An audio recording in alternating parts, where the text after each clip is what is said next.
नमस्कार मित्रांनो, स्वागत आहे तुम्हा सर्वांचंच आपल्या आजच्या या व्हिडिओमध्ये। आजच्या आपल्या या व्हिडिओमध्ये आपण जाणून घेणार आहोत ठरलं तर मग या मालिकेच्या पुढील काही येणाऱ्या भागांचे लेटेस्ट त्याचबरोबर इंटरेस्टिंग अपडेट। त्यामुळे पटापट व्हिडिओला लाईक करा, तसेच चॅनलला सबस्क्राईब करून बेल आयकॉन आठवणीने प्रेस करा, जेणेकरून तुम्हाला पुढच्या प्रत्येक व्हिडिओचं नोटिफिकेशन मिळत जाईल आणि सर्व व्हिडिओंचा आनंद हा अगदी उत्तम पद्धतीने घेता येईल। चला तर मग मित्रांनो, अजिबात वेळ वाया न घालवता सुरुवात करूया आपल्या आजच्या ठरलं तर मग या मालिकेच्या व्हिडिओला।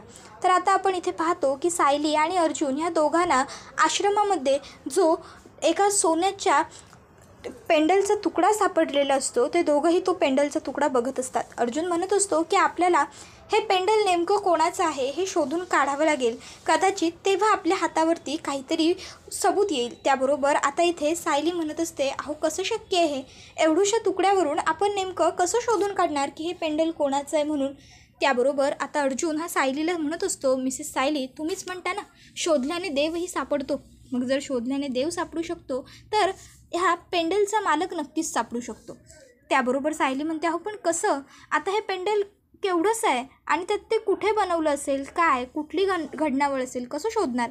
अर्जुन म्हणतो, शोधणार कसं हे तर माहीत नाही, पण शोधावं लागणार हे नक्की आहे। मग आता अर्जुन आणि सायली हे दोघंही जण पहिले तर ते घडणावळ जे असतं ते एका मोठ्या सोनाराला दाखवतात। तो सोनार सांगतो की ही घडणावळ जी आहे ती खूप जुनी आहे, त्यामुळे तुम्हाला हे कोणत्याही सोनाराच्या दुकानामध्ये सापडणार नाही आणि त्यातूनही हे सोनं प्युअर आहे, 24 कॅरेट गोल्ड आहे। त्याचबरोबर ही जी घडणावळ आहे ना ती जुन्या पद्धतीची आणि खानदानी वगैरे असेल अशी वाटते, कारण एवढं कोरीव काम हे लोक करून घेतात स्पेशली।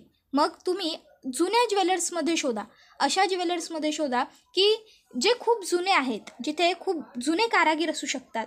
आता अर्जुन सायली पनवेलमधले असे 5-6 कारागीर शोधून काढतात, त्यांच्याकडच्या ज्वेलर्समध्ये चौकशी देखील करतात, पण तिथे कुठेच आता त्या पेंडलची मालक सापडत नाही।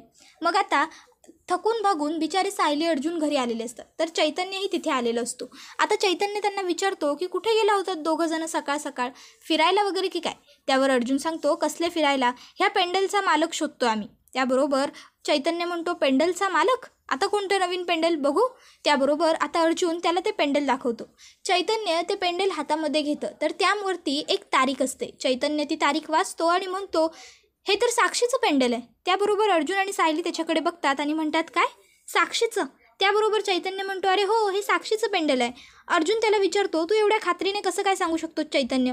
त्यावर चैतन्य सांगतो की अरे अर्जुन, मी साक्षीच्या घरी राहायला गेलो होतो, तू विसरलास का।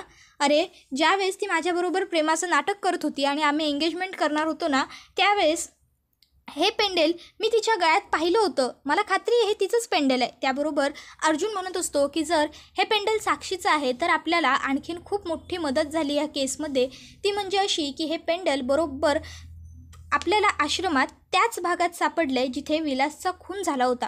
म्हणजे आपण कोर्टात हे नक्कीच सिद्ध करू शकतो की ज्यावेळेस विलासचा खून झाला त्यावेळेस साक्षी ही तिथे आश्रमातच होती आणि ती कोर्टाची दिशाभूल करते, ती खोटं बोलते की ती पार्टीमध्ये गेली होती। मग आता हे पेंडल जर साक्षीचं आहे तर ती हे सरळ सरळ कबूल करणार नाही, त्यामुळे तिने ही घडणावळ कुठून करून आणली आहे हे आपल्याला शोधावं लागेल। आणि मग शोधत शोधत अर्जुन आता कोल्हापूरमधल्या चांदेकर ज्वेलर्सपर्यंत जाऊन पोहोचतो।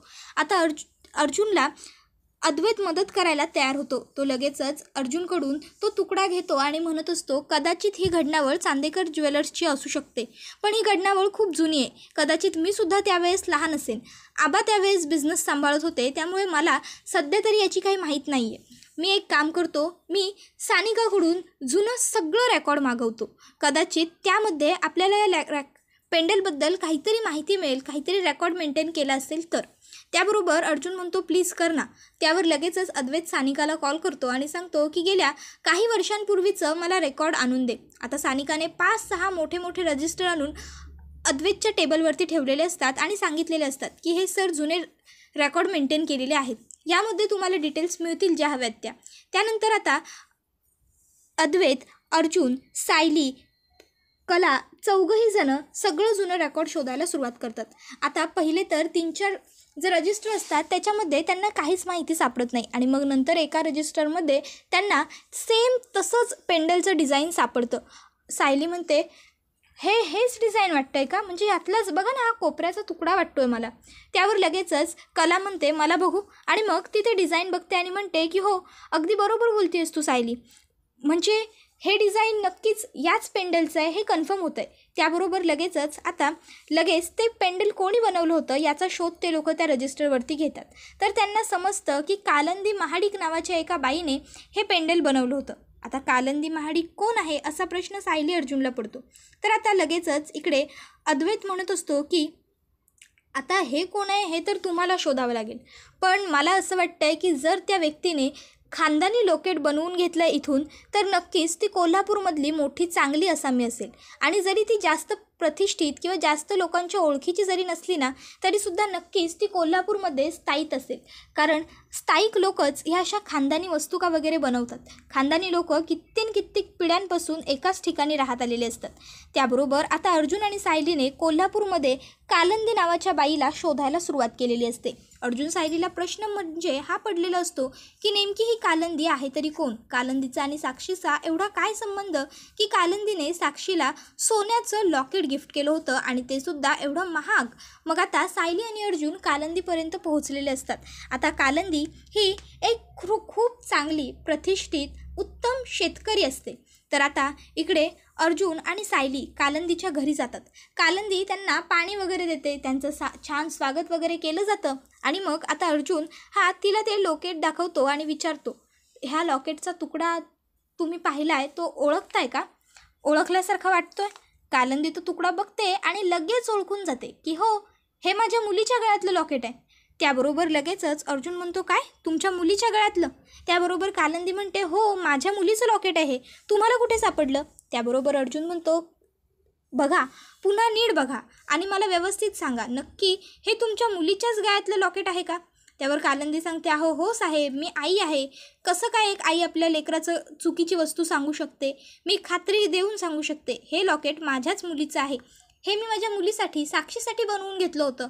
आता सायली म्हणते साक्षी शिखरे? त्याबरोबर कालंदी म्हणते हो, तीच. त्याबरोबर सायली म्हणते मग ती तुमच्याबरोबर का राहत नाही? ती आणि तिचे बाबा वेगळे का राहतात तुमच्यापासून? त्याबरोबर आता ती सांगायला लागते की माझं आणि महिपतचं लग्न आमच्या आईवडिलांनी लावून दिलं होतं. मी कोल्हापूरमधली आणि तो कोकणचा, त्यामुळं फार काही चौकशी करता आली नव्हती त्यावेळेस माझ्या आईवडिलांना. महिपतचे वडील हे खानदानी श्रीमंत, कोकणात खूप मोठे खोत होते ते, त्यामुळे माझ्याही घरच्यांनी माझं लग्न त्यांच्याबरोबर लावून दिलं. मी सुद्धा चांगले श्रीमंत घरातली होते. लग्न झालं. लग्नानंतर बरेच दिवस त्यांनी मला कोकणात त्यांच्या गावच्याच घरी ठेवलं. सासू सासरे, मी, दीर, जाव, ननंद हे आमचं सगळं कुटुंब होतं. काही दिवसांनंतर मला पनवेलला घेऊन जा असं माझ्या सासऱ्यांनी महिपतला सांगितलं. महिपत पहिले तर मला पनवेलला घेऊन जायला खूप आडेवेडे घेत होता, पण मग सासऱ्यांच्या जबरदस्तीमुळे त्याला मला पनवेलला घेऊन यावं लागलं. आमच्या लग्नाला 2-2.5 वर्ष उलटत आली. मला दिवस गेले, साक्षी माझ्या पोटात राहिली आणि मला साक्षी झाली. एक दिवशी काही लोक दारावर आली आणि माझ्या हातात एक बॅग देऊन म्हणाली, हे महिपत साहेबांना द्या. मी ती बॅग कसली आहे हे त्यांना विचारलं, पण त्यांनी मला काही सांगितलं नाही. त्याबरोबर एक चिठ्ठीसुद्धा होती, मराठीत लिहिलेली चिठ्ठी होती, त्यामुळं मी ती वाचली. त्यावर लिहिलं होतं की 5 खोके आणखीन तुम्हाला पोहोच केले जातील, फक्त माझ्या मुलीला तेवढं काही होऊ देऊ नका. तिला लवकरात लवकर माझ्या स्वाधीन करा. जसंच तुम्ही तिला माझ्या ताब्यात द्याल, तुम्हाला पुढचे पैसे मिळतील. आता ही चिठ्ठी वाचल्यावर मी त्यांना घरी आल्यावर विचारलं की हा सगळा काय प्रकार आहे. मग त्यांनी मला ते सगळं काय करतात त्या कामाची सगळी माहिती दिली. त्यांना मी समजावून सांगितलं की ह्या सगळ्या मार्गाने नका जाऊ. आता आपल्याला सुद्धा एक मुलगी झाली, दुसऱ्याचं वाईट करायला जाता जाता आपलंच आणि आपल्या लेकराचं वाईट होईल. पण त्यांनी माझं नाही ऐकलं. त्यांनी त्यांचा वाईट मार्ग नाही सोडला. त्यांनी कायम तेच काम करायचं असं ठरवलंच होतं. माझे बाबा खोत आहेत, त्यामुळे मी कशात अडकणार नाही ही त्यांना खात्री होती. पैसा खुद्रानं ओढत होते ते, त्यामुळं मला त्यांच्याबरोबर राहणं असह्य झालं आणि म्हणून मी त्यांच्यापासून लांब राहायचा निर्णय घेतला. मी माझ्या मुलीलाही विचारलं, पण त्यावेळेस ती 7-8 वर्षांची जास्त झाली होती. तिनं तिच्या वडिलांबरोबर राहायचा निर्णय घेतला. ती आणि तिचा बाप म्हणजे महिपत हे दोघंही पनवेलमध्ये राहायला लागले आणि मी पुन्हा कोल्हापूरमध्ये माझ्या माहेरी राहायला आले. आता हे सगळं कळाल्याच्या नंतर अर्जुन हा तिला रिक्वेस्ट करतो की प्लीज कोर्टासमोर तुम्ही हे सगळं सांगू शकाल का?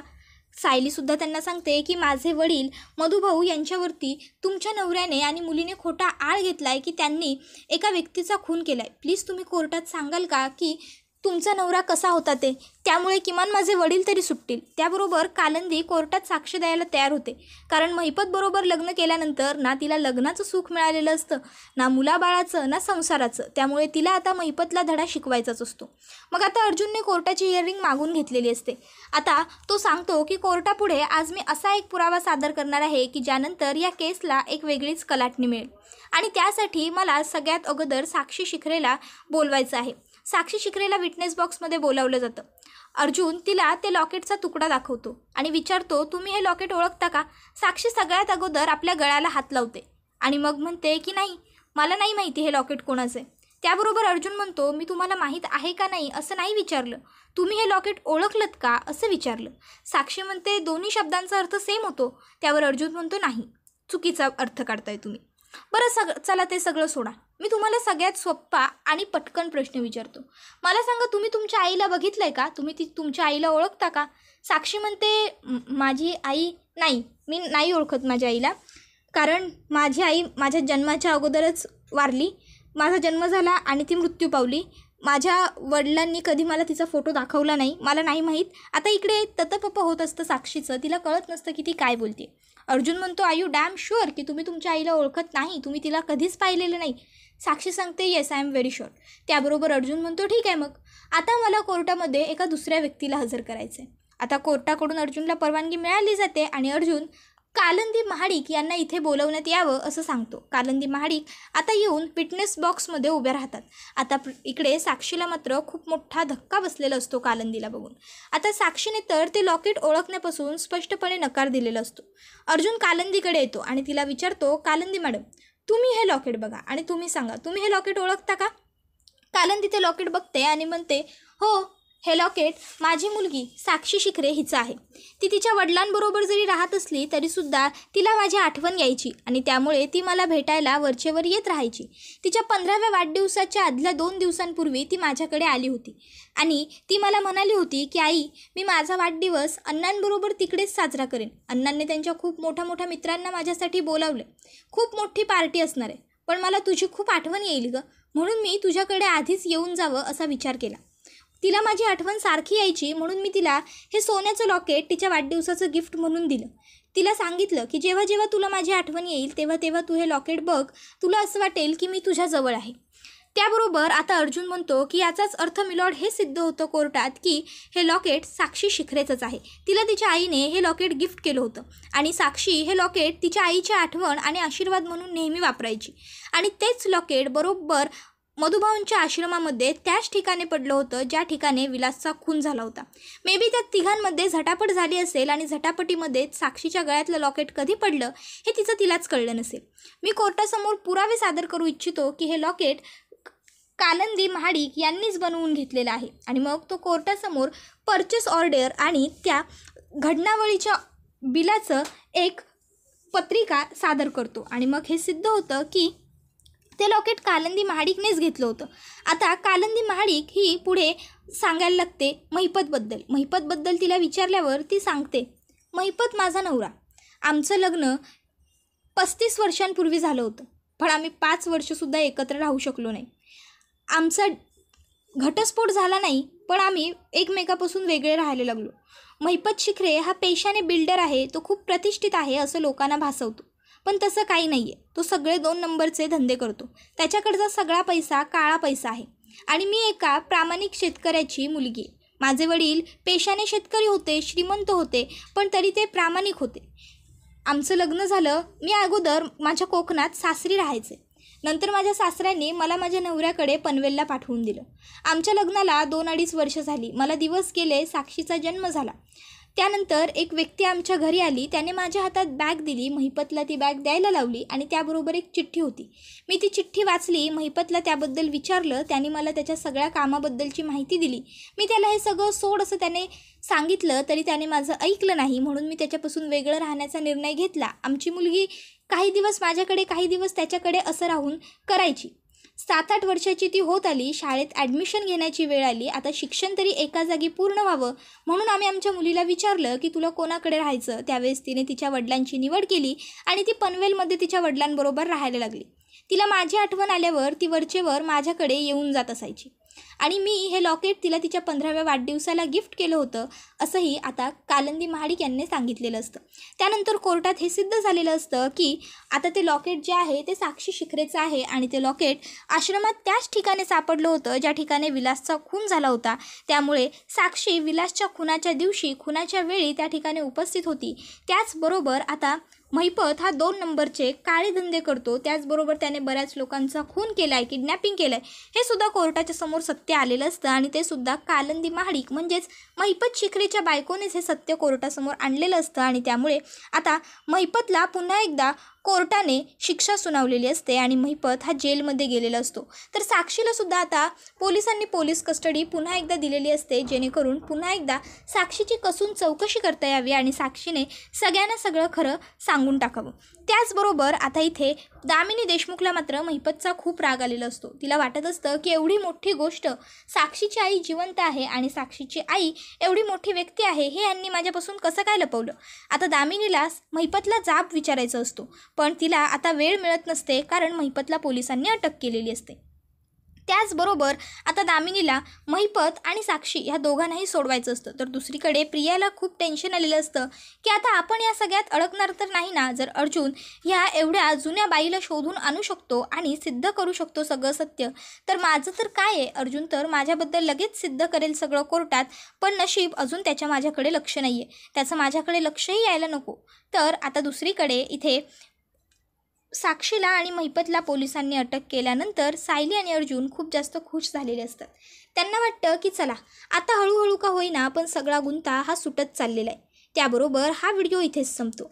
मित्रांनो, व्हिडिओ आवडला की व्हिडिओला लाईक करत चला. त्याचबरोबर चॅनलला सबस्क्राईब करून बेल आयकॉनसुद्धा प्रेस करत चला जेणेकरून तुम्हाला पुढच्या प्रत्येक व्हिडिओचं नोटिफिकेशन मिळत जाईल आणि सर्व व्हिडिओंचा आनंद हा अगदी उत्तम पद्धतीने घेता येईल. चला तर मग अजिबात वेळ वाया न घालवता आपला आजचा हा व्हिडिओ इथंच संपवूया. पुढचा व्हिडिओ येईपर्यंत या व्हिडिओचा छान पद्धतीने आनंद घेत राहा. टाटा, बाय बाय, धन्यवाद. Take care all of you.